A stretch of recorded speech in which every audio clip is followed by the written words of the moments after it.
नमस्कार, एएसपी में आपका स्वागत है। और आज का क्वेश्चंस है डेफिनेट इंटीग्रल से। और ये क्वेश्चंस है कि आप ये देख रहे हैं कि x के टर्म्स में इसके फंक्शन है, लेकिन x के टर्म्स में यहाँ कोई भी आंसर नहीं है। तो इससे आप समझ जाइए कि ये पूर्ण यानी कि कंप्लीट मैकेनिज्म पर डिपेंडेड है। यहाँ आपको बहुत माइंडली एक्टिव होकर ये क्वेश्चंस को करना पड़ेगा। और ये जान लें कि ये क्वेश्चंस इसी टाइप्स के क्वेश्चंस ये भी आ चुका है प्रीवियस आईआईटी एग्जाम्स में, और इसी टाइप के क्वेश्चंस आते हैं जहाँ पे आप मैकेनिज्म का इस्तेमाल करके जल्दी से बना लेते हैं। क्योंकि अगर लॉन्ग प्रोसेस से बनाएं अगर इसको, जैसे कि प्रोसेस तो पूरा यूज करेंगे क्योंकि स्कूलिंग सही है, हमसे जिसने पूछा है वो अभी 12वीं के छात्र है, तो हम तो पूरी स्कूलिंग से ही बनाएंगे, लेकिन मैकेनिज्म का इस्तेमाल करेंगे कि वो शॉर्ट मैकेनिज्म आप आईआईटी में इस्तेमाल करते हैं, वो उसी मैकेनिज्म को हम यहाँ पे इस्तेमाल करेंगे और इसको बताएंगे कि देखिए ये मैकेनिज्म इस्तेमाल करने के बाद ये कितना बेटर हो जाता है, ईजी हो जाता है और कितनी आसानी से आपको समझ में आएगा भी और आप बनाना भी सीख जाएंगे। तो देखिए यहाँ पे दिया हुआ है ये डेफिनेट इंटीग्रल्स का। तो यहाँ पे एक रूल्स हमें याद रखना पड़ेगा कि हम यहाँ पे किंग्स लॉ का इस्तेमाल करेंगे। आइए पहले इसको देखते हैं।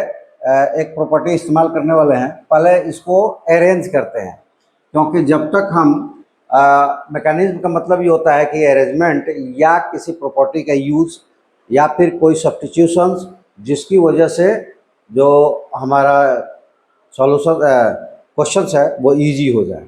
सबसे पहले जो दिया गया है वो देख लें, और वो है ये मान लेते हैं कि I is equal to integration of 0 1 log 1 plus X divided by 1 plus X square, ठीक है, dx। अब यहाँ पे सबसे पहले हम सब्स्टिट्यूशन का मैकेनिज्म में सब्स्टिट्यूशंस का इस्तेमाल करेंगे। और एक चीज़ और आप जान लें कि ये सारे क्वेश्चंस में अप्लाइड नहीं होगा, लेकिन बहुत सारे क्वेश्चंस में यानी कि मैक्सिमम क्वेश्चंस में अप्लाई हो जाता है कि जैसे ही आपको डिविजन्स में 1 plus X square A square you square कुछ भी दिखे ना, तो वहाँ अगर आप सब्स्टिट्यूशंस करने के बारे में सोच रहे हैं तो वो tan थीटा ही कीजिएगा। जैसे हम यहाँ सब्स्टिट्यूट करते हैं कि put x is equal to tan theta, जिसको अगर हम डिफ्रेंशिएट कर दें तो ये मिलेगा dx is equal to sec square theta D theta, या फिर ये मिल जाएगा 1 plus tan square theta D theta, ठीक है। dx के बदले हम इसको रखने वाले हैं। अब यहाँ से इसकी हमें रेंज भी बदलना होगा, यानी कि इंटीग्रल वैल्यू भी बदलना पड़ेगा। तो जब x 0 लेंगे, x इज इक्वल टू 0, तो ये देखिए tan थीटा यानी कि थीटा इज इक्वल टू क्या हो जाएगा 0, tan थीटा 0 हो जाएगा। और x इज इक्वल टू 1 लेंगे, जब हम x इज इक्वल टू 1 लेंगे तो tan theta is equal to 1 यानी कि थीटा इज इक्वल टू π/4। यहाँ पे x is equal to 0, theta is equal to 0, x is equal to 1, theta is equal to π/4। अब हमारा इंटीग्रल क्या हो गया, तो I is equal to 0 to π/4 log 1 plus tan theta, और यहाँ पे हो जाएगा 1 plus tan square theta D theta divided by 1 plus tan square theta. x की वैल्यू पुट कर दिया, अब प्लस dx की वैल्यू पुट कर दिया। अब इसमें आपको मिलेगा कि ये 1 plus tan square theta 1 plus tan square theta cancelled out हो गया। अब हमारे पास I हो गया, I is equal to integral is equal to 0 to π/4 log 1 plus tan theta, और इसको इक्वेशन नंबर 1 ले लेते हैं। आई की ये वैल्यू आ गया। अब अभी भी इसको हम डिफ्रेंशिएट नहीं करेंगे, इंटीग्रेट नहीं करेंगे, ठीक है। यहाँ एक प्रॉपर्टी का इस्तेमाल करेंगे, और वो प्रॉपर्टी क्या है कि यहाँ पे बता दे रहे हैं, चूँकि स्कूलिंग कर रहे हैं हम, तो हमें सब कुछ बताना पड़ेगा। अगर जैसे आप IIT में बैठे तो वहाँ बताना नहीं हम कैसे ला रहे हैं, आपके माइंड्स में वो चल रहा है, फटाफट आपसे उससे कैलकुलेशन करते हैं। इसलिए वहाँ 30 से 1 मिनट में, 30 सेकेंड्स या उससे 1 मिनट के बीच में हम उस क्वेश्चन को बना लेते हैं, ठीक है। तो यहाँ कौन सा प्रॉपर्टी यूज करेंगे कि अगर आपके पास है इंटीग्रल, यहाँ पे ले ले 0/a, अच्छा है, यहाँ ले ले a = b, ठीक है। f(x) इसको हम लिख सकते हैं इंटीग्रल्स 0 to b या फिर a to b, और f(x) a + b - x। इस प्रॉपर्टी का हम इस्तेमाल करेंगे, और ये जीरो में और बेटर तरीके से इस्तेमाल हो जाता है। तो अब हमारा इक्वेशन जो होगा, इंटीग्रल अब हमारा हो जाएगा I इस प्रॉपर्टी का जब यूज करेंगे तो ये हो जाएगा 0 to π/4 log 1 plus tan π/4 minus theta, ये हो गया। अब हम थीटा को अलग सॉल्व करके आपको दिखाते हैं कि एक हमारे पास वैल्यू होता है, यानी कि प्रॉपर्टी और होता है कि tan थीटा = बाद में इसको मिटा देंगे, tan x + y that = tan x + tan y divided by 1 - tan x tan y। ये फॉर्मूला आपने पढ़ा होगा 11th में, ट्रिग्नोमेट्री से। और इस फॉर्मूले को जब हम इसमें यूज करेंगे तो आप ये देखिए क्या मिलेगा आपको। ये वाला पार्ट हो जाएगा π/4, और ये हो जाएगा थीटा, ये हो जाएगा π/4 और ये हो जाएगा थीटा। अब π/4 होता है 1, ये माइनस वाला था तो देखिए यहाँ पे माइनस और यहाँ पे प्लस होगा, ये माइनस वाला था, तो ये tan π/4 हो जाएगा 1 और tan थीटा, और यहाँ tan π/4 हो जाएगा 1, तो 1 + tan थीटा। तो यहाँ पे जो सॉल्यूशन मिलेगा कि tan π/4 minus theta = 1 - tan theta divided by 1 plus tan theta, ठीक है। जब हम इस प्रॉपर्टी को यूज करेंगे तो आप चाहें तो आप इसको स्क्रीनशॉट करके रख लीजिए, हम मिटा रहे हैं। तो जब इस प्रॉपर्टी को हम यूज करेंगे तो क्या होगा, हमारे पास जो एक्सप्रेशंस बचेगा,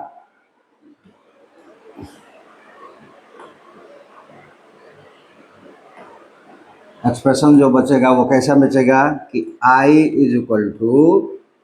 = integration of 0 to π/4 log 1 plus, और tan को कन्वर्ट्स करके लिख देंगे 1 - tan theta divided by 1 plus tan theta, ये हो जाएगा। और जब इसको सॉल्व करेंगे तो ये देखिए क्या हो जाएगा, सॉल्व करने पर 1 प्लस tan थीटा और plus 1 - tan theta divided by 1 plus tan theta, ठीक है। तो यहाँ से ये कट जाएगा और यहाँ मिल जाएगा कितना, 2/1 प्लस tan थीटा, ये देखिए ये हो जाएगा। तो उसको हम लिख सकते हैं,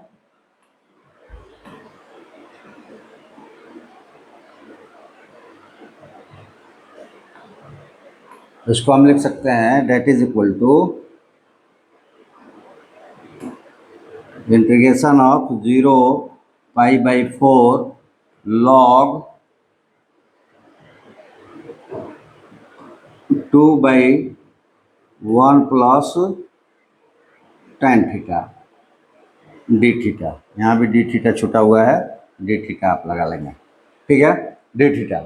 अब जब ये हमें मिल गया तो फिर हम लॉगरिदमिक का एक फार्मूला रखेंगे, और वो क्या है फार्मूला, तो वो फार्मूला है log a/b is equal to log a minus log b, ठीक है। इस फार्मूला को जब हम यहाँ यूज़ करेंगे तो हमारे पास एक्सप्रेशंस क्या मिलेगा,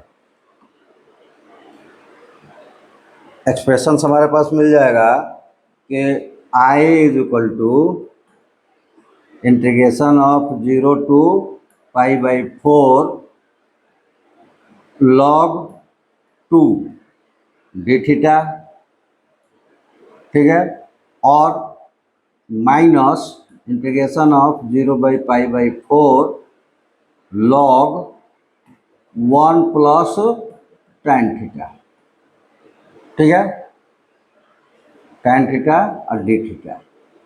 अब थोड़ा सा एक बार नज़र डाल लेते हैं हम इस पार्ट्स पर।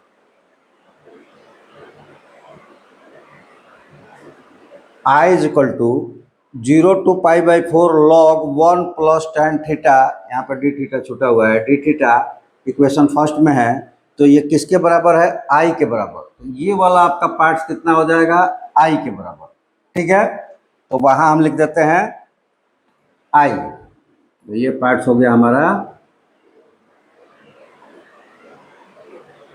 I। तो हमें मिल गया I is equal to 0 to π/4 tan 2 D theta minus I। अगर I को इधर लाएंगे तो वो क्या हो जाएगा, I को हम इधर ला देते हैं तो ये टर्म्स हमें मिल जाएगा 2I, क्योंकि इधर आकर वो प्लस हो जाएगा, ठीक है। तो अब हमारे पास जो एक्सप्रेशंस होगा वो 2I, अगर डायरेक्ट I को लिखें,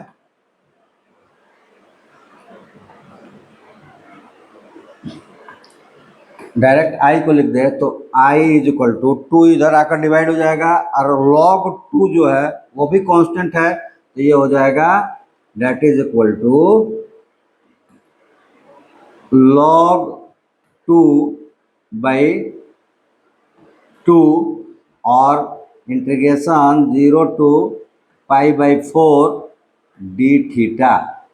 अब जब इसको इंटीग्रेट करेंगे तो वो क्या मिलेगा, अब हमें ये मिल जाएगा टर्म्स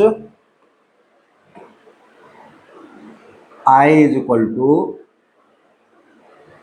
log 2/2 और डी थीटा का हो जाएगा थीटा 0 to π/4, तो π/4 माइनस 0 π/4 ही आएगा, तो ये हो जाएगा π/4 ये, और 2 ऑलरेडी यहाँ है तो डिवाइड हो जाएगा, तो 8 log 2।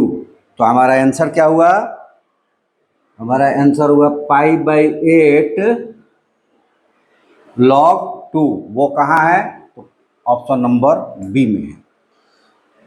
तो ये जो स्कूलिंग था, इसलिए हमें बच्चों को स्कूल की तरफ से बताना था, तो इसलिए वहाँ क्या क्या हम यूज कर रहे हैं वो लिखना था। जब आप IIT के लिए जाएंगे तो वहाँ पे या नीट्स में तो खैर इस तरह का इतना लंबा क्वेश्चन नहीं पूछता है, नीट में ज़्यादातर कंसेप्चुअल्स की कंसेप्ट के द्वारा आप उसका जवाब दे पाएँ।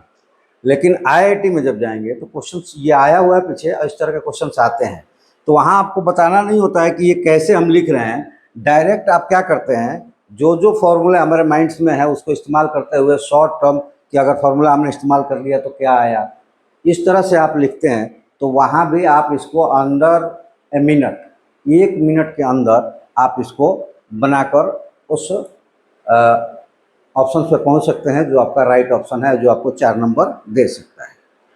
तो इस तरह के जो आप क्वेश्चंस को और शॉर्ट में और ट्रिकी रूप से बना सकते हैं, इसके लिए प्रैक्टिस ज़रूरी है, कंसेप्ट क्लियर होना ज़रूरी है, और साथ ही साथ आपको सारे फार्मूले याद करना। फार्मूले ट्रिक से याद नहीं होते हैं, हाँ कंसेप्ट आप क्लियर रखे हैं तो फार्मूले 50% से ऊपर फार्मूला है जो ऑटोमेटिकली बन जाएंगे अगर आपका कंसेप्ट सही है तो।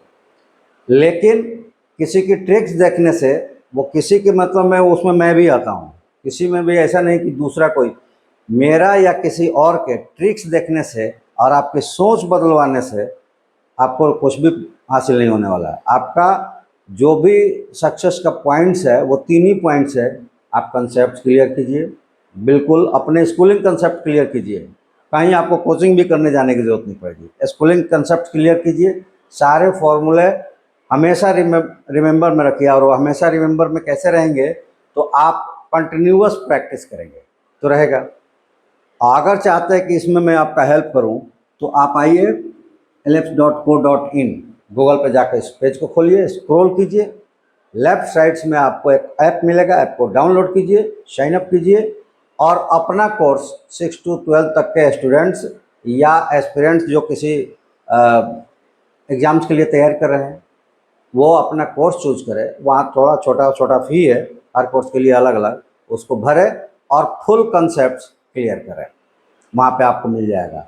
इसके अलावा अगर आप चाहते हैं कि आप यूट्यूब से हमारे साथ जुड़े रहें, तो आप चैनल्स को सब्सक्राइब कीजिए, दोस्तों से सब्सक्राइब करवाइए शेयर करके, लाइक कीजिए, और कमेंट्स में अपना क्वेश्चंस भेज दीजिए। अगर आप पेरेंट्स हैं तो भी आप सब्सक्राइब कर लीजिए, अपने दोस्तों में शेयर कर दीजिए, ताकि जिनके पास भी बच्चे हों या एस्पिरेंट्स हों वो इसको सब्सक्राइब कर पाए और वो अपना क्वेश्चंस हम तक पहुंचा पाए। उसको कैसे हम मैकेनिज्म का इस्तेमाल करके शॉर्ट रूप में बिल्कुल आसानी से समझा कर बना सकें, ये आपको हम दिखाएंगे और आपके आंसर्स देंगे हम।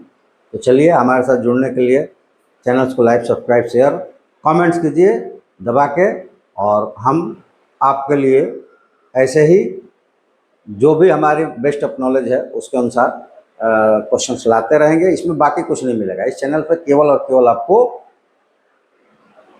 स्टडी मटेरियल ही मिलेगा। इसलिए हमारे साथ जुड़िए, हमारा मनोबल बढ़ाइए, और हम आपके लिए जो भी हमारी बेस्ट है वो लेकर आते रहें, ऐसा हम चाहते हैं। आप जो चाहते हैं वो हमें कमेंट्स में लिखें। थैंक यू, जय हिंद।